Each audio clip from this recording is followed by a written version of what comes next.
చాలా మందిని అయినా నన్ను ఎవరన్నా అడ్డుకుంటే చేస్తే మంత్రాలతోని లేకపోతే యంత్రాలతోని నేను అది చేసేస్తా చేతబడి చేసేస్తా అంటున్నాడంట. ఎల్లూరి శ్రీనివాస్కి నేను చెప్తున్నాను, మిగతా యావత్ భారతదేశంలో ఉన్న అఖండ ప్రజలకు చెప్తున్నాను, ఆయనకి ఏమీ రాదు.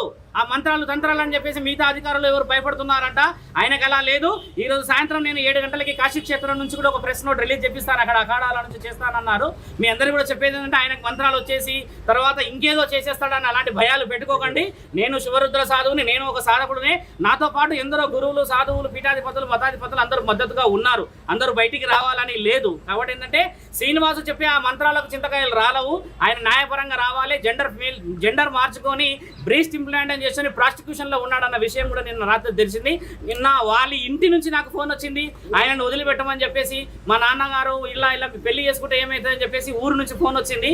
ఆయన గారు ఏదైనా కౌంటర్ ఇస్తే డైరెక్ట్ గా హైదరాబాద్కు ఈరోజు మేము కమిషనర్ దగ్గర కాల్ చేసాము, ఇక్కడ వచ్చాము. ఈ విధంగా ముందుకు రావాలి, ఈ విధంగా మాట్లాడితేనే ధర్మం ఉంటుంది. కానీ ఎక్కడో వెళ్ళి నువ్వు పెళ్లి చేసేసుకొని ఇక నా పెళ్లి అయిపోయింది, పొద్దున నేను తాళి కట్టలేడు అంటే రాత్రి వెళ్ళి తాళి కట్టిండు. అలాంటి పెళ్లి చుట్టుపక్కల చూడండి.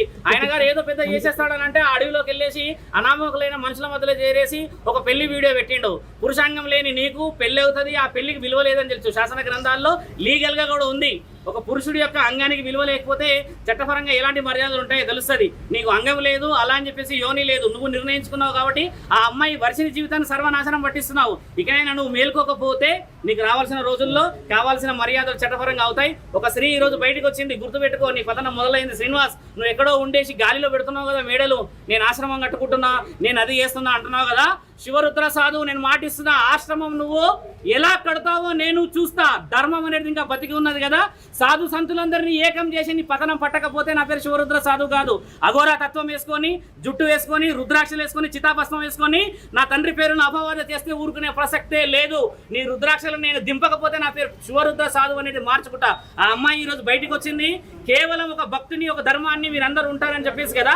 ఆ అమ్మాయి కూడా నేను మాటిచ్చాను, వారం నుంచి 10 రోజుల్లో ఆయనకు సంబంధించిన వివరణలు అందించి చట్టపరంగా ముందుకెళ్తామని చెప్పేసి ఆజాద్ గారు కూడా వచ్చారు. ఈ ఆజాద్ గారు మాట్లాడింది చట్టపరంగా రావాలని చెప్పి.